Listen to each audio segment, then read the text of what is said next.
How do you burst through the multiple offers? Number one, you need a good agent, because the listing agent is going to want to work with somebody who closes a lot of deals, because the most important thing to the listing agent is that they close.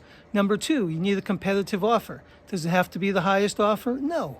Most of my guys who get through multiple offers, it's not usually the highest offer.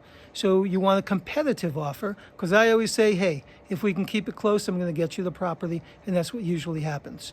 Number three, your agent will tell a good story about the clients. I've been working with these guys for so many months, and this is why they're going to close it. This is why they're motivated to close it, whether they just sold their house, or whether they need a house with a view, or whether they're just moving into town. But you need a good story about the buyers, and then you need a good lender, hopefully one that the agent has worked with, because then if I'm your agent, I will say, hey, I closed 5 deals with this guy. He's excellent. You're not going to have a problem. Call him up and you'll see how good he is. And then that way you have a lender. So if they have confidence in the buyers, confidence in the agent, confidence in the lender, and then you are close to the deal, you're probably going to get it.